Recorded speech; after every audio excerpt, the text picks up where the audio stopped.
ఇక నేను ఎవరిని నమ్మను. ఇక రామకృష్ణ ఇంటి నుంచి ముందుగా ఎవరు వస్తే వారిని సమోహించి కిరీటం తీసుకొని వెళ్ళిపోతాను.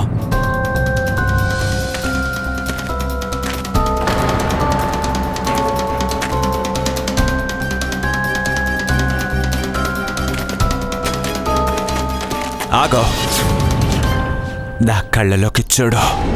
అంతా మర్చిపో. అంతా మోసమే. ఇక అయిపోయినట్టే రామకృష్ణ పండితుడి కళ్యాణం. నీ ఇంటికి వెళ్ళు. వెళ్ళి కృష్ణదేవరాయని కిరీటం తెచ్చి నాకివ్వు. అసలైనది. అయ్యో భగవంతుడా, మహారాజు గారి కిరీటం రామకృష్ణ పండితుడి ఇంట్లో ఉందా?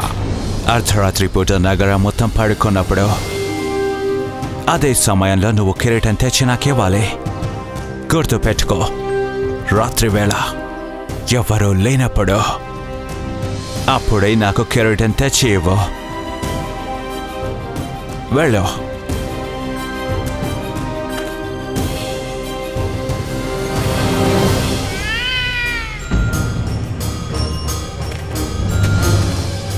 ఇప్పుడు తెలుస్తుంది విజయనగర ప్రజలకి ఇదంతా మోసమని.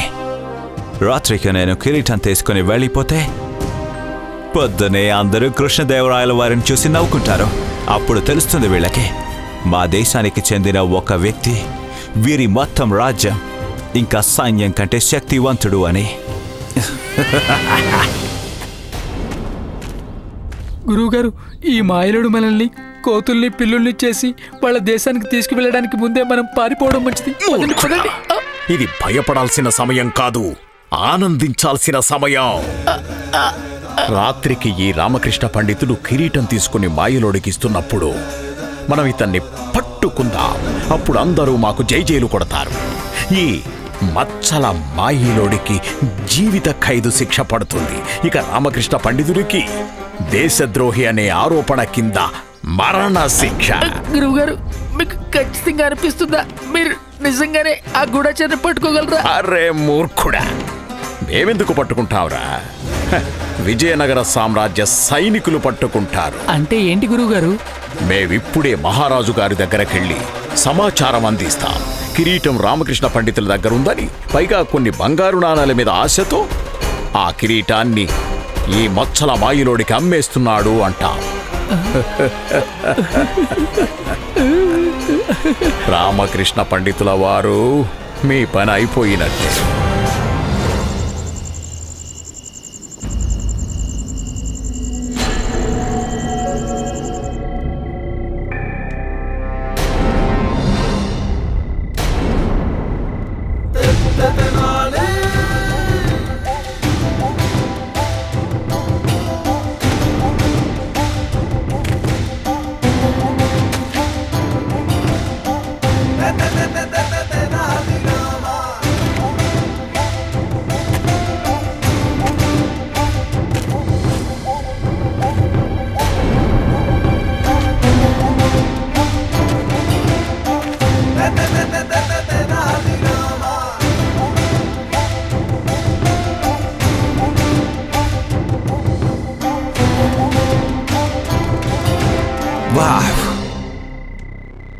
మీరు అందరూ నిజంగానే పెద్ద మూర్ఖులు. ఈ మహానగరానికి చెందిన మహామూర్ఖ పండితుడు రామకృష్ణ, ధన్యవాదాలు. ఇక నేను నిన్ను ఇదే సమ్మోహన అవస్థలో ఇక్కడే వదిలి వెళ్ళిపోతాను. జీవితాంతం నా దాసుడిలాగా తిరుగుతూ ఉంటావు. ఈరోజు నేను నీ కారణంగా విజయనగర గౌరవాన్ని పోర్చుగల్కి గర్వంగా తీసుకువెళ్తున్నాను. దానితో మహారాజా శ్రీకృష్ణదేవరాయుడి గౌరవం సర్వనాశనమైపోతుంది. వారు మా పోర్చుగల్ ముందు సిగ్గుతో తల దించుకుంటారు. ఇక్కడ కూడా మా పోర్చుగల్ రాజ్యం ఏర్పడుతుంది. అంతా మోసమే, అంతా మోసమే. మరీ అంత తొందర ఏముంది ఇంద్రజాలకుడు గారు?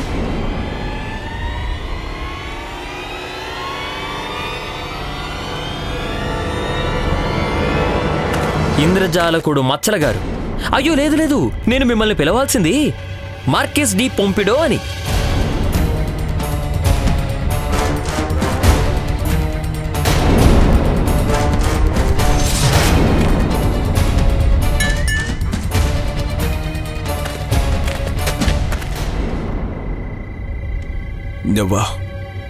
నువ్వు సమూహంలో లేవు.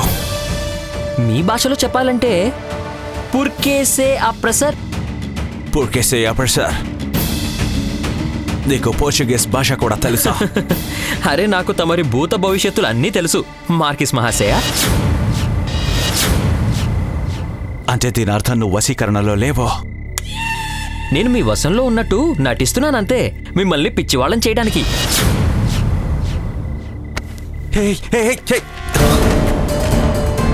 మహామంత్రి మీరా?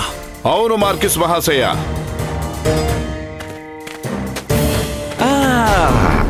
ఇంత హడావుడిగా ఎక్కడికి వెళుతున్నారు మత్సల మహాశయ?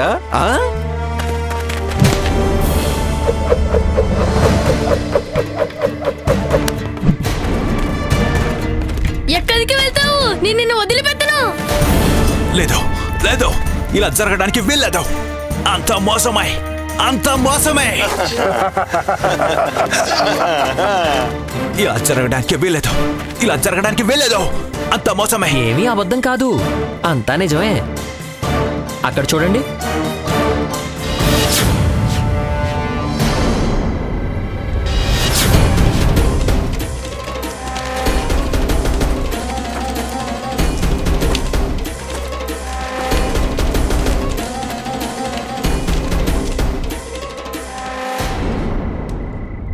బహుశా మీకు కొంచెం దిగులుగా ఉండుండొచ్చు మార్కిస్ పొంపిడో మహాశయ. మూర్ఖపు నగరంలోని ఈ మహామూర్ఖ పండితుడు తమరి వశీకరణ నుంచి విముక్తి ఎలా అయ్యాడా అని. అవునా? నేను చెప్తాను.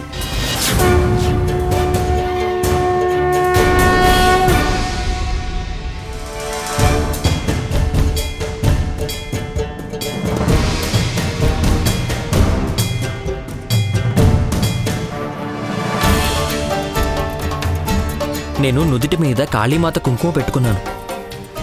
ఇక నన్ను ఎవ్వరూ తమ వశపరుచుకోలేరు. కాళీమాతకి జై. అంటే దీని అర్థం నువ్వు అసలు ఎప్పుడు సమోహనం చెందలేదా? అంతా కేవలం నాటకమే, తమరిని వెర్రివారిని చేయడానికి మార్కిస్ డి పొంపిడో గారు. మీరు ఇందాకేమంటున్నారు? అంతా మోసమే, అంతా అబద్ధమే. అంతా నిజమే. కాళీమాత కుంకుమ ముందు మీ సమ్మోహన శక్తి ఓడిపోయింది. మీ ధ్యాస కేవలం ఈ కుంకుమ మీద మాత్రమే ఉంది. నా కళ్ళలోకి చూడు.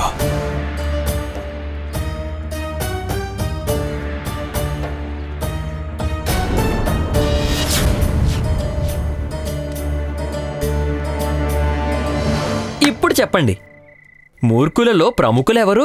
అపదం పపదం, అపదం పపదం, అపదం పపదం, అపదం పపదం, అపదం పపదం, అపదం పపదం, అపదం పపదం.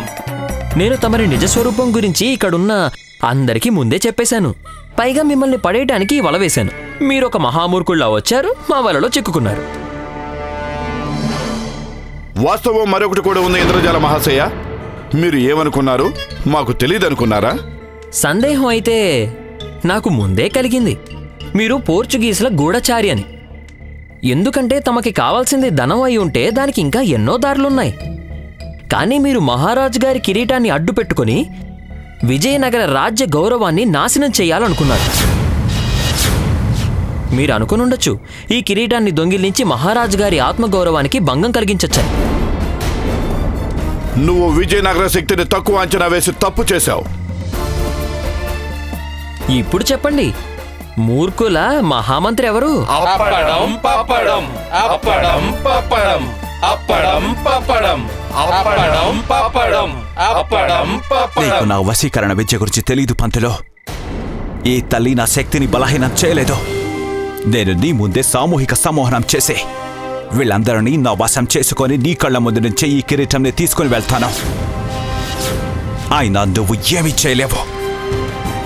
నా కళ్ళలోకి చూడు.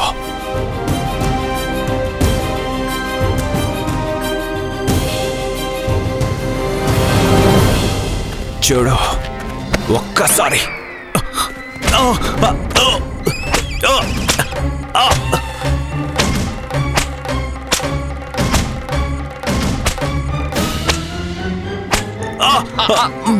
అమ్మా చాలు చాలు చాలమ్మా చాలమ్మా అమ్మా అయిపోయింది అయిపోయింది అయిపోయింది అయిపోయింది అయిపోయింది అయిపోయింది అమ్మా.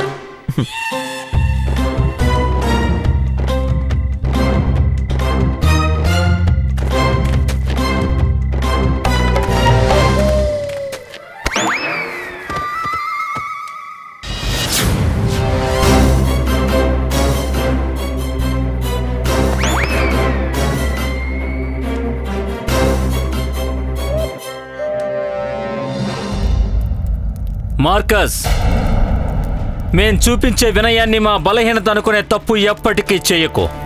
మార్కిస్, భారతీయులం అందరం మా అతిథులని భగవంతుడితో పోలుస్తాం. కానీ ఎవరైనా అతిథి మా ఇంటిని ఆక్రమించుకోవాలని చూస్తే మేము వారికి తల తిరిగిపోయే సమాధానం చెప్పడానికి కొంచెం కూడా సంకోచించాం. ఎన్నో ఏళ్లగా ఇంకా ఎంతో మంది విదేశీయులు మా మీద దాడి చేశారు. మమ్మల్ని దోచుకోవడానికి, మమ్మల్ని సర్వనాశనం చేయడానికి కూడా ప్రయత్నించారు. కానీ ప్రతిసారి భారతీయులు అందరం లేచి దానికి ప్రతీకారం తీర్చుకున్నాం. మాకు భయపడి వారు రణభూమినే కాదు, ఈ దేశాన్నే వదిలి పారిపోవాల్సి వచ్చింది. గుర్తుపెట్టుకోండి, ఎంతో కాలంగా పురాణ కాలం నుంచి భారతదేశమే ఇప్పటికీ భారతదేశమే, ఎప్పటికీ భారతదేశంగానే ఉంటుంది.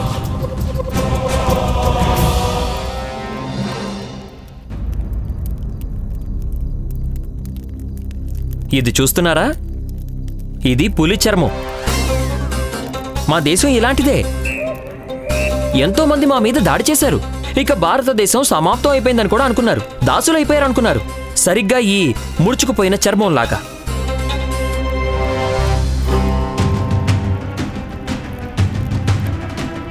ఈ దేశం ఈ పులి లాంటిదే. భ్రమపడి ఎప్పుడూ పడుకున్న పులి మీద చెయ్యి వేయకూడదు, లేకపోతే మరణాన్ని పొందాల్సి వస్తుంది. మా దేశ స్వభావం కూడా ఇలానే ఉంటుంది. మమ్మల్ని అందరికంటే శక్తివంతులు, విశ్వగురువులు అని ఊరికే అనడం లేదు. కానీ నువ్వు ఇవన్నీ తెలిసుండి కూడా ఇక్కడికి వచ్చావు, కాబట్టే ఓడిపోయావు. ఇప్పుడు చెప్పు,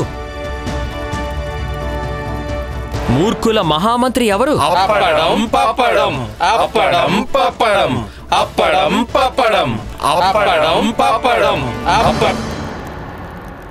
మార్కేస్, ఎప్పటికీ ఇది గుర్తుపెట్టుకో. వెళ్ళి మీ దేశ ప్రజలకు కూడా అర్థమయ్యేలా చెప్పు. మేము శాంతిపూర్వకంగా ఉన్నాం, మమ్మల్ని ఇలాగే ఉండనివ్వండి అని. ఎందుకంటే శాంతంగా ఉన్న సముద్రం కోపంతో తన హద్దులు గనక దాటిందనుకో, అప్పుడు సర్వనాశనం చేసేస్తుంది. మేమలా చేసేలా మమ్మల్ని ప్రేరేపించొద్దు. మేమలా చెయ్యాలనుకోవడం లేదు. మాకసలు అర్థం కావట్లేదు, ఈ దేశ శత్రువులు ఎప్పుడు దొంగచాటుగా ఎందుకు దాడి చేస్తుంటారు? సమర్థత ఉంటే మా ఎదురుగా రావాలి. సాహసం ఉంటే తమ సైన్యాన్ని తీసుకొని రావాలి. రణభూమిలో నిర్ణయించబడుతుంది మేమెవరమో ఏంటో. నువ్వెవరివో ధైర్యం ఉందా? అప్పడం పప్పడం, అప్పడం పప్పడం, అప్పడం పప్పడం, అప్పడం పప్పడం. మేం పట్టుకున్నాం మహారాజా. మేం తమరినే వెతుకుతున్నాం మహారాజా. తమకు ఒక సందేశాన్ని అందించాలని మేము ఇక్కడికి వచ్చాం.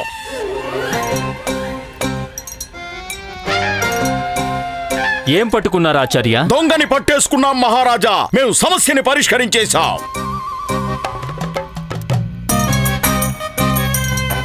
గురువర్య ఇక్కడ. మహారాజా, దయచేసి ముందు మేం చెప్పేది వినండి. మహారాజా, మేం మా దివ్య జ్ఞానాన్ని, దివ్య శక్తుల్ని ఉపయోగించాం. అప్పుడే మాకు తెలిసింది మీ తాతగారి కిరీటాన్ని దొంగిలించిన ఆ దొంగ ఎవరో తెలిసిపోయింది.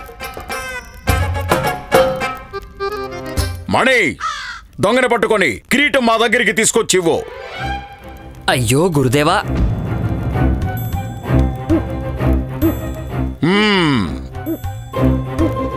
ఇదిగోండి మహారాజా, మీ తాతగారి దివ్య కిరీటం. ఇక అదిగోండి దొంగ. ఏమిటి రామకృష్ణ పండితుల వారు, ఇది ఈ మాయలోడు రామకృష్ణ పండితులు కలిసి చేసిన పని.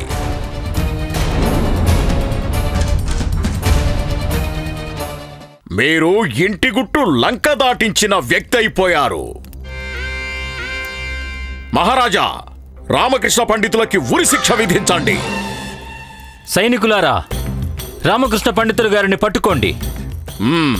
మీ భుజాల మీద మోసుకురండి. వారికి గట్టిగా జై జైలు పలకండి. రామకృష్ణ పండితులకి జై! రామకృష్ణ పండితులకి జై! రామకృష్ణ పండితులకి జై! రామకృష్ణ పండితులకి జై! రామకృష్ణ పండితులకి జై! రామకృష్ణ పండితులకి జై! రామకృష్ణ పండితులకి జై! ఏంటి ఇలా జరిగింది? అసలు ఇది ఎలా జరిగింది? గురువుగారు, రామకృష్ణ పండితుడు మరోసారి మిమ్మల్ని వెర్రివాణి చేశాడు. సైనికులారా, ఆ దుష్టుణ్ణి బంధించండి. మహామంత్రి, మహారాజా, ఇతని ఒక కంటిని పొడి చేయండి. అప్పుడే ఇతను ఈ రోజు నుంచి ఎవరిని సమ్మోహించకుండా ఉంటాడు. వద్దు వద్దు మహారాజా. మహారాజా నన్ను నువ్వు క్షమించండి. దయకి పాత్రుడివి కావు మార్కస్. మహారాజా నన్ను క్షమించండి మహారాజా. వద్దు వద్దు వద్దు వద్దు. అంత మోసమే, అంత మోసమే.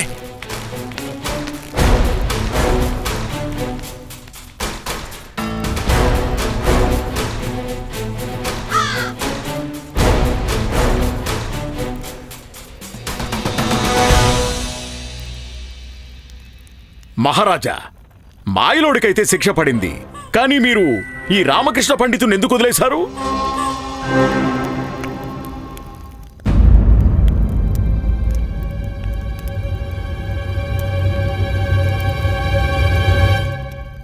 ఆచార్య, రామకృష్ణ పండితులు దొంగ కాదు, నేరస్తుడు కాదు. వీరే అసలు దొంగను పట్టుకోవడానికి మాకు సహాయం చేశారు. ఈ పథకం మొత్తం వేసింది వీరే. పైగా మాకు ఈ విషయం అంతటి గురించి ముందుగానే తెలుసు.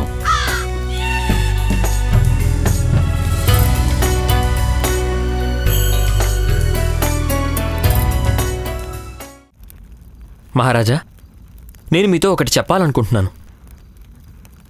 ఈ కిరీటానికి సంబంధించి.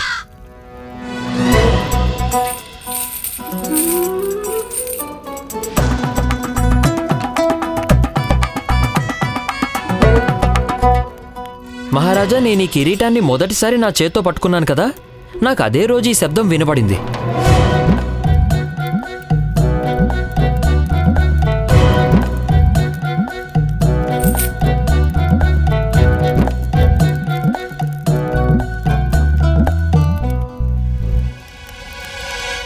గురుదేవా,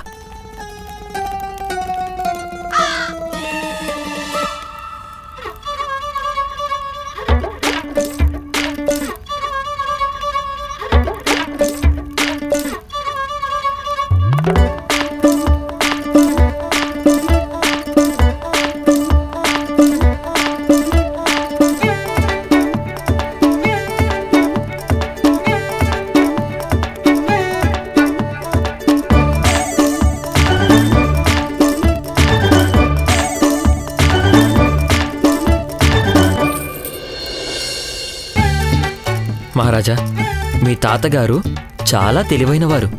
వారు ఈ అతిమూల్యమైన వజ్రాలని ఈ కిరీటంలో దాచుంచారు. అది వీటిని ఎప్పుడూ ఎవరూ దొంగతనం చేయకూడదని, కష్టకాలంలో వీటిని సద్వినియోగపరచొచ్చని. నాదొక చిన్న విన్నపం మహారాజా, తమరు కూడా ఈ కిరీటాన్ని జాగ్రత్తగా ఎక్కడైనా పెట్టించేయండి. అప్పుడే దీన్నెవరూ దొంగిలించకుండా ఉంటారు. పైగా నేను మాటి మాటికి ఊరికమ్మో ఎక్కకుండా తప్పించుకోగలుగుతాను.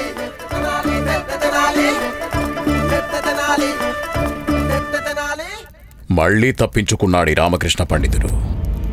ఇతని అదృష్టం చాలా బాగుంది, కానీ ఆ అదృష్టం ఎంతకాలం తోడుగా ఉంటుందో చూస్తా. ఇది తీసుకోండి రామకృష్ణ పండితులు, మీ తెలివితేటలకి బహుమతి.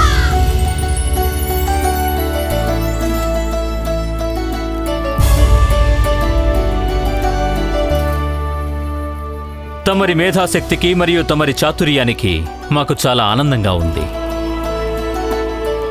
ధన్యవాదాలు మహారాజా. రామకృష్ణ పండితులకి జై! రామకృష్ణ పండితులకి జై! రామకృష్ణ పండితులకి జై! రామకృష్ణ పండితులకి జై! రామకృష్ణ పండితులకి జై! రామకృష్ణ పండితులకి జై! రామకృష్ణ పండితులకి జై! రామకృష్ణ పండితులకి జై! రామకృష్ణ పండితులకి జై! ఆచార్య, ఏమిటి మహారాజా? మాకు మా తాతగారి తలపాగా ఇవ్వగలరా? అలాగే మహారాజా. ధన్యవాదాలు, ధన్యవాదాలు. రామకృష్ణ పండితులకి జై! రామకృష్ణ పండితులకి జై! రామకృష్ణ పండితులకి జై!